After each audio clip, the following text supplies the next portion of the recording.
C'est la chanson des Restos du Cœur qui, évidemment, sont dans la plus grande difficulté aujourd'hui. On n'a plus le droit ni d'avoir faim ni d'avoir froid. On est en direct dans Punchline sur CNews et sur Europe 1. C'est sur Europe 1 précisément que Coluche a lancé son appel il y a 38 ans. Aujourd'hui, je vous le disais tout à l'heure, il n'y aura plus de nouveaux bénéficiaires des Restos du Cœur. Ils n'y arrivent plus. Il y a trop de nouveaux demandeurs qui sont écrasés par l'inflation, par la hausse des prix de l'alimentaire. Rachel Kahn, on est dans une impasse parce que l'État, depuis des années, a délégué aux associations comme les Restos, comme le Secours catholique, le Secours populaire, cette grande précarité. L'État prend sa part, mais il était bien content de trouver les associations. Et aujourd'hui, ils ne peuvent plus faire face. C'est terrible.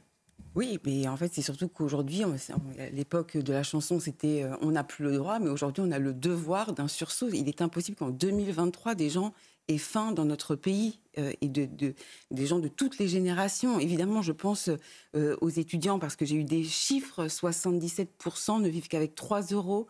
Il y a un étudiant sur 5 qui veut lâcher ses études parce qu'il a faim. Ce sont des chiffres qui sont sidérants, alors même que on nous parle évidemment des droits fondamentaux, mais le droit à la dignité, le droit d'accéder aux biens les plus essentiels, c'est quand même la base de notre Constitution. Et puis, il y a peut-être un autre aspect, il y a le sursaut de l'État très fortement, les associations qui doivent être accompagnées, mais peut-être aussi, ça nous interroge sur notre fraternité et notre engagement citoyen aussi, parce que je crois que on est de moins en moins à nous engager dans des associations aussi. Sans doute, mais il y a énormément de bénévoles. Il y a des centaines de milliers de bénévoles qui sont extraordinaires. On leur rend jamais assez hommage. Il y a des donateurs. Il y a beaucoup de choses. Mais là, ça suffit plus. La vague de pauvreté est telle, c'est un tsunami carrément. Non, mais c'est le symptôme d'une société qui va très mal pour 2 raisons de mon point de vue. D'abord parce que les gens qui sont sur des bas salaires et très bas salaires ne peuvent plus vivre dignement de leur travail. Ils sont obligés d'en passer, pour certains, par les Restos du Cœur et d'autres par la banque alimentaire. Moi, j'en connais à Marseille qui passent à la banque alimentaire. Ils ont une fiche de paye, ils travaillent, mais ils ne peuvent pas finir les fins de mois. Rappelons quand même que 40% des Français font un repas par jour. C'est énorme. Et puis ensuite, des revenus sociaux avant permettaient de pouvoir au moins subvenir à ses besoins sur le plan alimentaire. Ça ne suffit plus. L'inflation est passée par là, elle est dévastatrice. Et il y a un vrai débat à porter aujourd'hui sur le minimum vital pour vivre dignement. D'abord avec une personne qui est inactive, et puis surtout vivre dignement de son travail. Parce que c'est pas possible. Moi, j'ai le président des banques alimentaires des Bouches-du-Rhône, Joseph Arakel, qui me dit « Nous sommes débordés. On ne sait plus comment faire. » Donc la bonne volonté des bénévoles, qui sont nombreux. Moi, mon père est bénévole, il est à la retraite, et il y en a combien comme ça, des retraités qui donnent de leur temps. C'est pas le sujet des bénévoles, c'est le sujet d'une société aujourd'hui qui ne permet pas, avec les revenus sociaux et les revenus du travail pour certaines, de vivre dignement. Il faut qu'on s'interroge quand même là-dessus. Alors, Éric Revel, il y a une solution ou pas ? Je ne sais pas s'il y a une solution, mais ce que j'arrive pas à comprendre quand même, c'est que quand Bruno Le Maire, ministre des Finances, sait que l'augmentation des prix sur les produits alimentaires en 2 ans, c'est plus 21, plus 22%. Bon. Les carburants, pareil. Oui, mais là... Non, mais parce qu'il faut transporter les aliments. Mais je pense au Resto du Cœur ou à la Banque alimentaire. Bon, il n'y a pas besoin d'avoir fait Saint-Cyr, Polytechnique ou Centrale pour se dire, bon, ces banques alimentaires, elles se fournissent comment ? Par les gens qui mettent dans les caddies à la sortie du supermarché. Oui. Les gens eux-mêmes sont impactés par l'inflation. Donc, ils donnent moins de paquets de pâtes dans les caddies. Ils donnent moins de paquets de farine. Il n'y a pas besoin d'avoir fait des grandes écoles pour se dire elles vont forcément être en difficulté parce que la demande va être forte et parce que l'offre, même si les gens sont encore généreux, elle ne peut pas suivre puisque les gens qui donnent généreusement quand vous sortez d'un supermarché dans un caddie, ils sont eux-mêmes impactés. Il n'y a pas que ça, il y a aussi les dons en ligne, bien sûr, mais je pense à la banque alimentaire, c'est comme ça. Enfin, on le fait chacun à son niveau, mais... vous donnez moins parce que vous-même vous êtes impacté. Donc peut-être que le gouvernement aurait pu, en amont, plutôt qu'attendre que les Restos du Cœur, il y a 1 mois, et d'autres associations l'État a donné 10 millions d'euros. Voilà. Tire la sonnette d'alarme. Ils auraient peut-être pu anticiper un chouïa quand même. Enfin, je sais pas. Ça pose au-delà de ça, je crois, le jeune, pour moi, la question de la façon dont on a institutionnalisé les Restos du Cœur, en fait. c'est quasiment, ils font le travail de l'État. Je suis désolée. J'ai bien aimé votre édito en début d'émission parce que justement vous pointez ce sujet-là. Alors moi, que les choses soient claires, je pense que c'est très bien qu'il y ait de l'associatif et du bénévolat dans une société.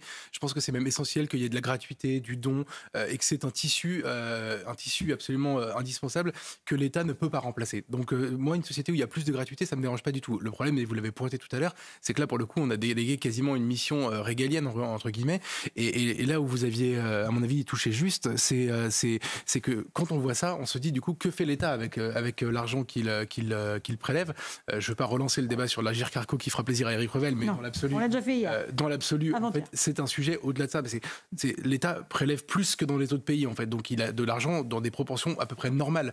Et pourtant, il en fait rien ou il l'utilise très mal. Et vous avez pointé un État obèse tout à l'heure. Je pense que c'est un peu le cœur du sujet. C'est-à-dire qu'en fait, on a un État obèse, impuissant, suradministré, bureaucratisé à l'extrême, qui à côté de ça délègue des missions essentielles à des associations qui, elles, le font pas pour l'argent. Ça, c'est un problème énorme et on a un État qui, pardonnez-moi, mais je suis d'accord avec tout ce qui a été dit sur l'extrême pauvreté, le basculement d'une France de classe moyenne qui travaille dans la pauvreté, etc. Je suis d'accord avec ça. Mais on a un État qui, en parallèle de ça, importe de la pauvreté parce que l'immigration en France, sans ouvrir un débat sur l'immigration en tant que telle, mais l'immigration en France, c'est pas des gens qui roulent sur l'or. Donc c'est une partie d'entre eux, quand ils viennent, ils ont un taux de chômage plus élevé que les Français et donc ils ont recours à ce genre d'aide. Et aujourd'hui, si vous voulez, j'entends le discours de générosité, mais en fait, on peut plus offrir autant qu'avant. On peut plus offrir autant qu'avant, donc c'est un problème que l'État devrait se poser. C'est aussi de sa responsabilité. Alors, Karim ? Non, moi, je pense encore une fois, l'immigration ne peut pas être mise à toutes les sauces. Non, mais c'est de la pauvreté, en fait. Là, je parlais plus de la pauvreté. On a un problème de pauvreté, je dirais, de manière macro dans le pays. Je veux dire, quelle que soit, effectivement, la nationalité des gens. Et il faut qu'on arrive à le régler. Moi, je pense que la puissance publique doit prendre sa part, mais on a aussi des grandes entreprises privées qui pourraient peut-être, je dirais, en connexion avec la puissance publique, apporter une solution, des magasins solidaires. Il y en a, ça existe, mais ça ne suffit plus. Ça suffit plus, Karim. Développer ça parce que la délégation à la vie associative, on voit bien qu'aujourd'hui, il y a un goulot d'étranglement. L'associatif ne peut pas répondre à cette pauvreté grandissante dans le pays. Moi, ça me chagrine. Je suis désolé de vous le dire. Et je pense que c'est un débat qui n'interpelle pas assez de monde, que quand on se lève le matin pour aller bosser, on n'arrive plus à remplir son frigidaire. Et on n'arrive plus à nourrir ses enfants. Mais c'est honteux. C'est des familles on a des situations qui sont tiers-mondisées aujourd'hui. Des familles, les jeunes, et puis je suis d'accord avec vous sur la question du gaspillage alimentaire, des gros groupes. Je ne sais pas où on en est par rapport à ça, mais tout ce qui est jeté aussi. Alors ça progresse beaucoup, ça progresse énormément. Mais il y a quand même un vrai sujet. Après, je ne suis pas tout à fait d'accord avec vous sur les bénévoles. Oui, pour que l'État en fasse vraiment une grande cause nationale et endosse en fait sa responsabilité par rapport à la fin.